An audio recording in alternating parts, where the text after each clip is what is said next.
ਡਿਬਰੂਗੜ੍ਹ ਨਜ਼ਰਬੰਦ ਸਿੱਖ ਨੌਜਵਾਨਾਂ ਦੀ ਭੁੱਖ ਹੜਤਾਲ ਸੰਬੰਧੀ ਪੰਜਾਬ ਅਤੇ ਅਸਾਮ ਸਰਕਾਰ ਸਹੀ ਜਾਣਕਾਰੀ ਦੇਵੇ। ਸਰਦਾਰ ਸਿਮਰਨਜੀਤ ਸਿੰਘ ਮਾਨ ਦਾ ਬਿਆਨ।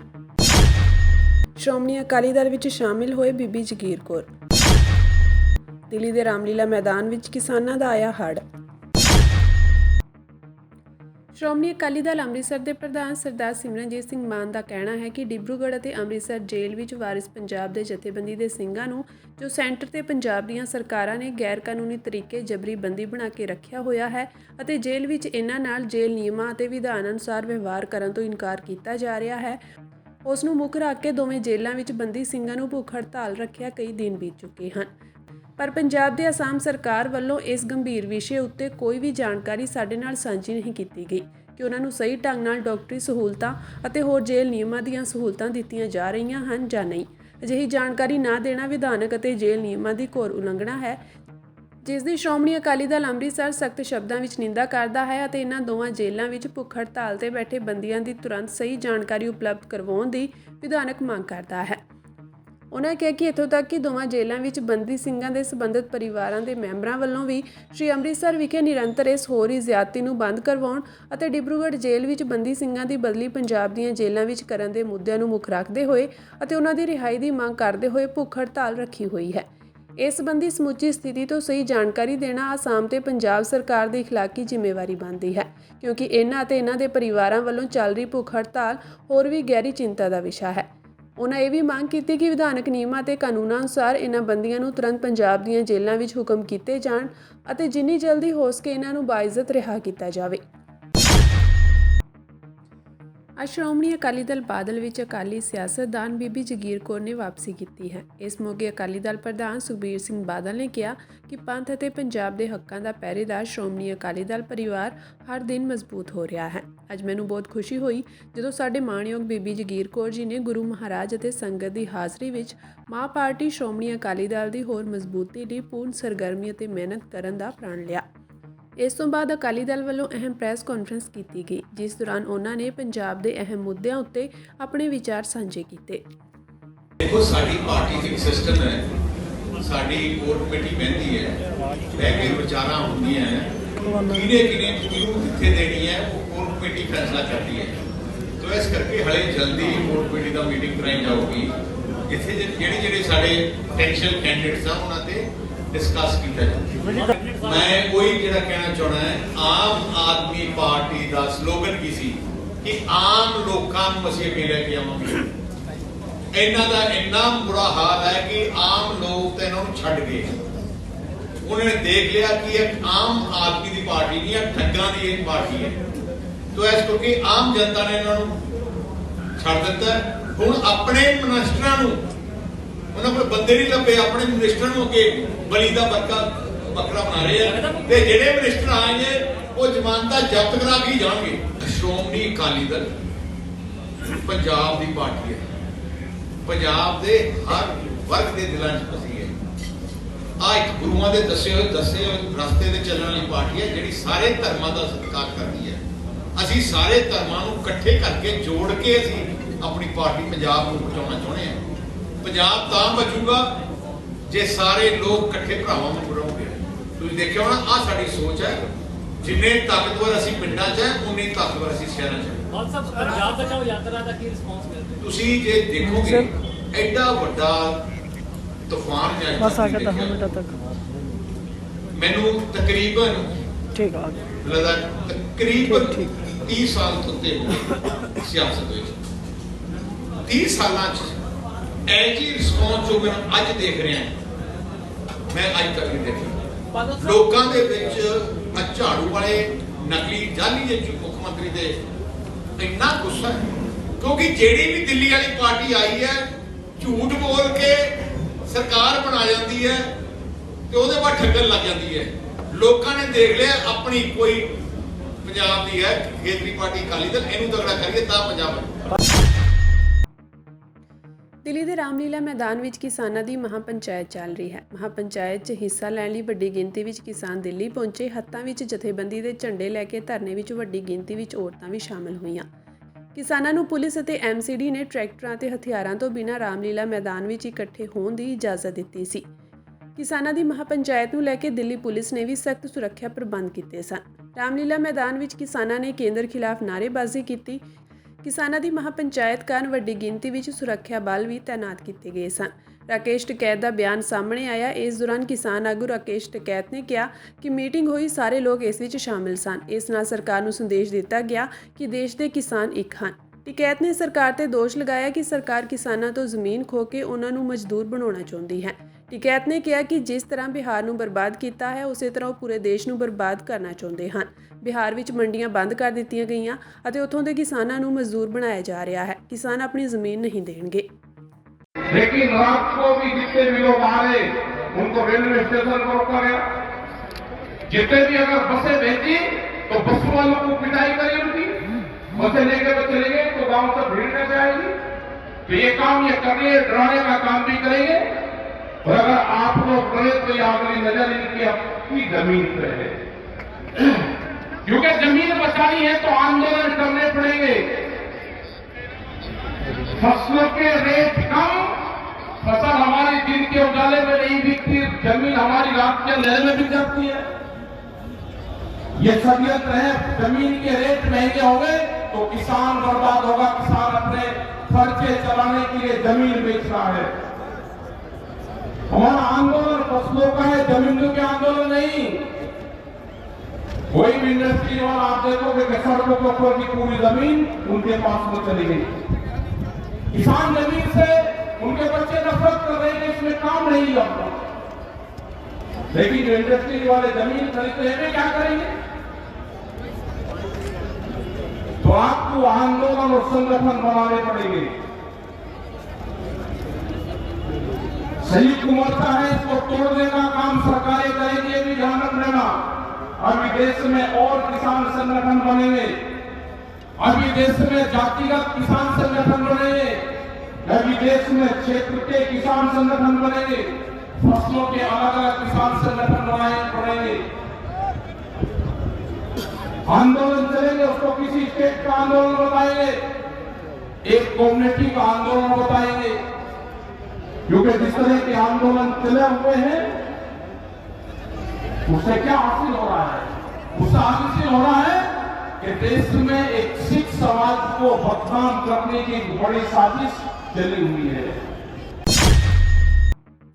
ਗੁਰਦਾਸਪੁਰ ਵਿਖੇ ਕੇਂਦਰੀ ਜੇਲ੍ਹ ਵਿੱਚ ਕੈਦੀਆਂ ਦੀ ਝੜਪ ਦਾ ਮਾਮਲਾ ਸਾਹਮਣੇ ਆਇਆ ਹੈ। ਕੈਦੀਆਂ ਨੂੰ ਸ਼ਾਂਤ ਕਰਨ ਲਈ ਪੁਲਿਸ ਫੋਰਸ ਬੁਲਾਈ ਤਾਂ ਕੈਦੀ ਭੜਕ ਗਏ ਅਤੇ ਪੁਲਿਸ ਫੋਰਸ ਤੇ ਹਮਲਾ ਕਰ ਦਿੱਤਾ, ਜਿਸ ਕਾਰਨ ਜੇਲ੍ਹ ਦੀ ਸੁਰੱਖਿਆ ਭੰਗ ਹੋ ਗਈ। ਇਸ ਘਟਨਾ ਵਿੱਚ 3 ਪੁਲਿਸ ਮੁਲਾਜ਼ਮ ਗੰਭੀਰ ਜ਼ਖਮੀ ਹੋ ਗਏ। ਕੇਂਦਰੀ ਜੇਲ੍ਹ ਵਿੱਚ ਤੈਨਾਤ ਯੋਧਾ ਸਿੰਘ ਅਤੇ ਧਾਲੀਵਾਲ ਥਾਣੇ ਦੇ SHO ਮਨਦੀਪ ਸਿੰਘ ਅਤੇ ASI Jagdeep Singh police photographer ਜ਼ਖਮੀ ਹੋ ਗਏ, ਜਿਨ੍ਹਾਂ ਨੂੰ ਇਲਾਜ ਲਈ ਸਿਵਲ ਹਸਪਤਾਲ ਵਿੱਚ ਦਾਖਲ ਕਰਵਾਇਆ ਗਿਆ ਹੈ। ਇਸ ਦੌਰਾਨ DC ਅਤੇ SSP ਗੁਰਦਾਸਪੁਰ ਵੀ ਜੇਲ੍ਹ ਪਹੁੰਚ ਗਏ। ਜ਼ਿਲ੍ਹਾ ਪ੍ਰਸ਼ਾਸਨ ਵੱਲੋਂ ਇਸ ਘਟਨਾ ਬਾਰੇ ਅਜੇ ਤੱਕ ਕੋਈ ਟਿੱਪਣੀ ਨਹੀਂ ਕੀਤੀ ਗਈ ਹੈ। ਬੀਬੀ ਪਰਨੀਤ ਕੌਰ ਨੇ ਦਿੱਲੀ ਦੇ ਭਾਜਪਾ ਦਫ਼ਤਰ ਵਿੱਚ ਭਾਜਪਾ ਦਾ ਪੱਲਾ ਫੜਿਆ। ਪਰਨੀਤ ਕੌਰ ਨੇ ਇੰਡੀਅਨ ਨੈਸ਼ਨਲ ਕਾਂਗਰਸ ਦੀ ਮੁੱਢਲੀ ਮੈਂਬਰਸ਼ਿਪ ਤੋਂ ਅਸਤੀਫਾ ਦੇ ਦਿੱਤਾ ਹੈ। ਉਹਨਾਂ ਨੇ ਇੱਕ ਅਧਿਕਾਰਤ ਪੱਤਰ ਰਾਹੀਂ ਇਹ ਐਲਾਨ ਕੀਤਾ। ਇਸ ਤੋਂ ਤੁਰੰਤ ਬਾਅਦ ਪਰਨੀਤ ਕੌਰ ਭਾਰਤੀ ਜਨਤਾ ਪਾਰਟੀ ਵਿੱਚ ਸ਼ਾਮਲ ਹੋ ਗਈ। ਲੋਕ ਸਭਾ ਚੋਣਾਂ ਦੌਰਾਨ ਪਰਨੀਤ ਕੌਰ ਦਾ ਭਾਜਪਾ ਵਿੱਚ ਸ਼ਾਮਿਲ ਹੋਣਾ ਕਾਂਗਰਸ ਲਈ ਵੱਡਾ ਝਟਕਾ ਹੈ। ਪਰਨੀਤ ਕੌਰ ਪੰਜਾਬ ਦੇ ਸਾਬਕਾ ਮੁੱਖ ਮੰਤਰੀ ਕੈਪਟਨ ਅਮਰਿੰਦਰ ਸਿੰਘ ਦੇ ਪਤਨੀ ਹਨ। ਉਹ ਪੰਜਾਬ ਦੀ ਸ਼ਾਹੀ ਸੀਟ ਪਟਿਆਲਾ ਤੋਂ 4 ਵਾਰ ਕਾਂਗਰਸ ਦੇ ਸੰਸਦ ਮੈਂਬਰ ਰਹਿ ਚੁੱਕੇ ਹਨ। ਉਹਨਾਂ ਨੇ ਹੁਣ ਭਾਰਤੀ ਜਨਤਾ ਪਾਰਟੀ ਨਾਲ ਹੱਥ ਮਿਲਾ ਲਿਆ ਹੈ। ਪਰਨੀਤ ਕੌਰ ਪਿਛਲੇ 25 ਸਾਲਾਂ ਤੋਂ ਪਟਿਆਲਾ ਲੋਕ ਸਭਾ ਸੀਟ ਤੋਂ ਚੋਣ ਲੜ ਰਹੇ ਸਨ। भारतीय जनता पार्टी में शामिल हो रही हूँ। खुशी है मुझे, क्योंकि पिछले 25 सालों से मैं लोकतंत्र में, लोकसभा में और विधानसभा में मैंने काम किया है अपने क्षेत्र के लिए, पंजाब के लिए, देश के लिए। और आज वो समा आ गया है जिसमें सबको एकत्र होके जो सबसे बढ़िया हमारे देश को, देश में विदेशों में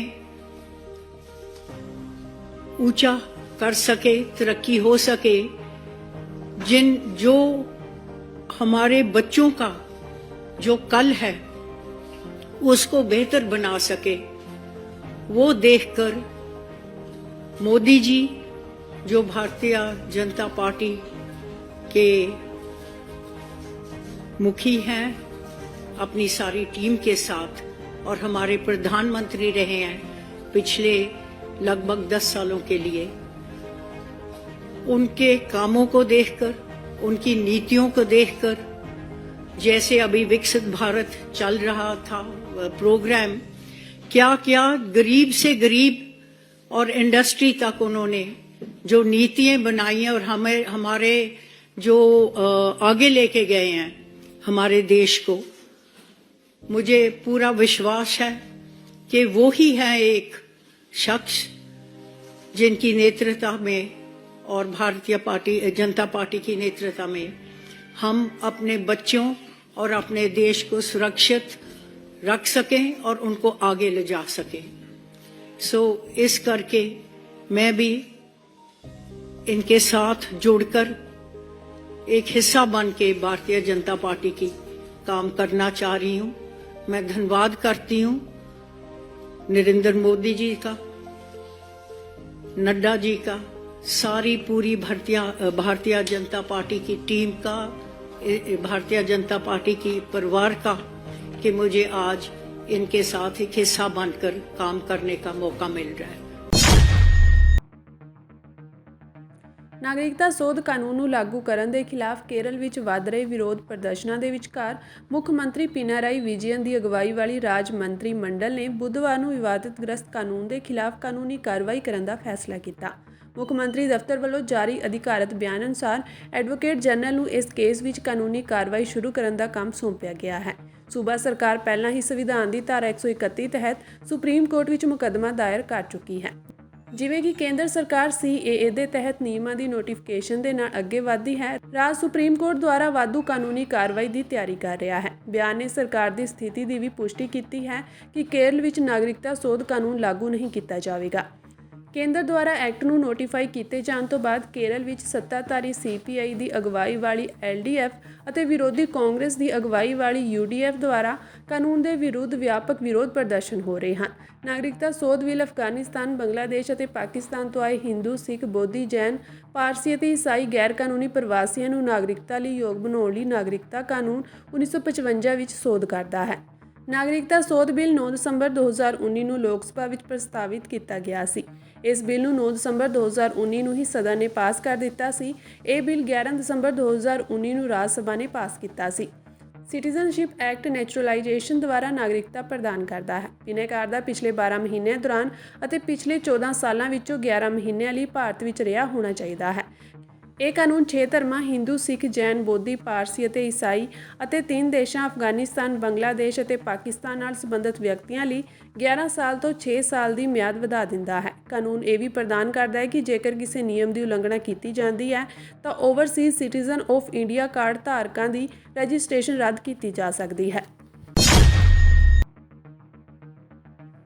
ਦਿੱਲੀ ਦੇ ਮੁੱਖ ਮੰਤਰੀ ਅਰਵਿੰਦ ਕੇਜਰੀਵਾਲ ਸੈਸ਼ਨ ਕੋਰਟ ਦੇ ਉਸ ਹੁਕਮ ਦੇ ਖਿਲਾਫ ਸੁਪਰੀਮ ਕੋਰਟ ਪਹੁੰਚ ਗਏ ਹਨ ਜਿਸ ਵਿੱਚ ਉਹਨਾਂ ਨੂੰ 16 ਮਾਰਚ ਨੂੰ ED ਸਾਹਮਣੇ ਪੇਸ਼ ਹੋਣ ਲਈ ਕਿਹਾ ਗਿਆ ਸੀ। ਅਰਵਿੰਦ ਕੇਜਰੀਵਾਲ ਨੇ ਸੈਸ਼ਨ ਕੋਰਟ ਦੇ ਹੁਕਮਾਂ ਨੂੰ ਸੁਪਰੀਮ ਕੋਰਟ ਵਿੱਚ ਚੁਣੌਤੀ ਦਿੱਤੀ ਹੈ। ਦਿੱਲੀ ਸ਼ਰਾਬ ਘੁਟਾਲੇ ਮਾਮਲੇ ਵਿੱਚ ED ਕੇਜਰੀਵਾਲ ਤੋਂ ਪੁੱਛਗਿੱਛ ਕਰਨਾ ਚਾਹੁੰਦੀ ਹੈ। ਇਸ ਲਈ ਉਹਨਾਂ ਨੂੰ ਕੁੱਲ 8 ਸੰਮਨ ਜਾਰੀ ਕੀਤੇ ਗਏ ਹਨ, ਪਰ ਅਰਵਿੰਦ ਕੇਜਰੀਵਾਲ ਨੇ ਇਹਨਾਂ ਸੰਮਨਾਂ ਨੂੰ ਲੈ ਕੇ ਕਿਹਾ ਸੀ ਕਿ ਇਹ ਸੰਮਨ ਗੈਰ ਕਾਨੂੰਨੀ ਹਨ, ਪਰ ਉਹ ਫਿਰ ਵੀ ਇਹਨਾਂ ਸੰਮਨਾਂ ਦਾ ਜਵਾਬ ਦੇਣਗੇ। ਇਨਫੋਰਸਮੈਂਟ ਡਾਇਰੈਕਟੋਰੇਟ ਨੇ ਹਾਲ ਹੀ ਵਿੱਚ ਦਿੱਲੀ ਦੇ ਮੁੱਖ ਮੰਤਰੀ ਅਰਵਿੰਦ ਕੇਜਰੀਵਾਲ ਵਿਰੁੱਧ ਦਿੱਲੀ ਸ਼ਰਾਬ ਨੀਤੀ ਮਨੀ ਲਾਂਡਰਿੰਗ ਮਾਮਲੇ ਵਿੱਚ ਕੇਂਦਰੀ ਜਾਂਚ ਏਜੰਸੀ ਦੁਆਰਾ ਜਾਰੀ ਸੰਮਨ ਦੀ ਪਾਲਣਾ ਨਾ ਕਰਨ ਲਈ 2 ਸ਼ਿਕਾਇਤਾਂ ਦਾਇਰ ਕੀਤੀਆਂ ਸਨ। ਜ਼ਿਕਰਯੋਗ ਹੈ ਕਿ ਦਿੱਲੀ ਦੇ ਮੁੱਖ ਮੰਤਰੀ ਅਤੇ ਆਮ ਆਦਮੀ ਪਾਰਟੀ ਦੇ ਕੌਮੀ ਕਨਵੀਨਰ ਅਰਵਿੰਦ ਕੇਜਰੀਵਾਲ ਹੁਣ ਤੱਕ ਆਬਕਾਰੀ ਨੀਤੀ ਮਾਮਲੇ ਵਿੱਚ ED ਵੱਲੋਂ ਜਾਰੀ 8 ਸੰਮਨਾਂ ਨੂੰ ਨਜ਼ਰਅੰਦਾਜ਼ ਕਰ ਚੁੱਕੇ ਹਨ। ED ਨੇ ਕੇਜਰੀਵਾਲ ਨੂੰ 16 ਮਾਰਚ ਨੂੰ ਅਦਾਲਤ ਵਿੱਚ ਪੇਸ਼ ਹੋਣ ਲਈ ਨਵਾਂ ਸੰਮਨ ਜਾਰੀ ਕੀਤਾ ਹੈ। ED ਨੇ ਦਿੱਲੀ ਸ਼ਰਾਬ ਨੀਤੀ ਨਾਲ ਸੰਬੰਧਿਤ ਮਨੀ ਲਾਂਡਰਿੰਗ ਮਾਮਲੇ ਵਿੱਚ ਸੰਮਨ ਦੀ ਪਾਲਣਾ ਨਾ ਕਰਨ ਲਈ ਦੂਜੀ ਸ਼ਿਕਾਇਤ ਦੇ ਨਾਲ 7 ਮਾਰਚ ਨੂੰ ਰਾਉਜ਼ ਐਵੇਨਿਊ ਅਦਾਲਤ ਵਿੱਚ ਦਾਖਲ ਕੀਤਾ ਸੀ। ਪੰਜਾਬ ਵਿੱਚ ਆਮ ਆਦਮੀ ਪਾਰਟੀ ਨੇ 13 ਲੋਕ ਸਭਾ ਸੀਟਾਂ ਲਈ 8 ਉਮੀਦਵਾਰਾਂ ਦਾ ਐਲਾਨ ਕਰ ਦਿੱਤਾ ਹੈ। ਆਮ ਆਦਮੀ ਪਾਰਟੀ ਨੇ 5 ਮੰਤਰੀਆਂ ਨੂੰ ਉਮੀਦਵਾਰ ਬਣਾਇਆ ਹੈ। ਇਸ ਵਿੱਚ ਅੰਮ੍ਰਿਤਸਰ ਤੋਂ ਮੰਤਰੀ ਕੁਲਦੀਪ ਧਾਲੀਵਾਲ, ਖਡੂਰ ਸਾਹਿਬ ਤੋਂ ਮੰਤਰੀ ਲਾਲਜੀਤ ਭੁੱਲਰ, ਜਲੰਧਰ ਤੋਂ ਮੌਜੂਦਾ ਸੰਸਦ ਮੈਂਬਰ ਸੁਸ਼ੀਲ ਰਿੰਕੂ, ਸ਼੍ਰੀ ਫਤਿਹਗੜ੍ਹ ਸਾਹਿਬ ਤੋਂ ਗੁਰਪ੍ਰੀਤ ਸਿੰਘ PG, ਫਰੀਦਕੋਟ ਤੋਂ ਕਰਮਜੀਤ ਅਨਮੋਲ, ਬਠਿੰਡਾ ਤੋਂ ਮੰਤਰੀ ਗੁਰਮੀਤ ਸਿੰਘ ਖੁੱਡੀਆਂ, ਸੰਗਰੂਰ ਤੋਂ ਮੰਤਰੀ ਗੁਰਮੀਤ ਸਿੰਘ ਮੀਤਹੇਅਰ ਅਤੇ ਪਟਿਆਲਾ ਤੋਂ ਮੰਤਰੀ ਡਾਕਟਰ ਬਲਬੀਰ ਸਿੰਘ ਨੂੰ ਟਿਕਟ ਦਿੱਤੀ ਗਈ ਹੈ। ਆਪ ਨੇ ਜਲੰਧਰ ਤੋਂ ਮੌਜੂਦਾ ਸੰਸਦ ਮੈਂਬਰ ਸੁਸ਼ੀਲ ਰਿੰਕੂ ਤੇ ਮੁੜ ਭਰੋਸਾ ਜਤਾਇਆ ਹੈ। ਉਹ ਜਲੰਧਰ ਤੋਂ ਆਪ ਦੇ ਸੰਸਦ ਮੈਂਬਰ ਹਨ। ਜਲੰਧਰ ਤੋਂ ਕਾਂਗਰਸੀ ਸੰਸਦ ਮੈਂਬਰ ਸੰਤੋਖ ਚੌਧਰੀ ਦੇ ਦੇਹਾਂਤ ਤੋਂ ਬਾਅਦ ਰਿੰਕੂ ਨੇ ਕਾਂਗਰਸ ਛੱਡ ਕੇ ਆਪ ਤੋਂ ਜ਼ਿਮਨੀ ਚੋਣ ਲੜੀ ਸੀ ਅਤੇ ਜਿੱਤੇ ਸਨ। ਸ਼੍ਰੀ ਫਤਿਹਗੜ੍ਹ ਸਾਹਿਬ ਤੋਂ ਕੁਝ ਦਿਨ ਪਹਿਲਾਂ ਕਾਂਗਰਸ ਛੱਡ ਕੇ ਆਪ ਵਿੱਚ ਸ਼ਾਮਿਲ ਹੋਏ ਗੁਰਪ੍ਰੀਤ ਸਿੰਘ ਜੀਪੀ ਨੂੰ ਟਿਕਟ ਦਿੱਤੀ ਗਈ ਹੈ।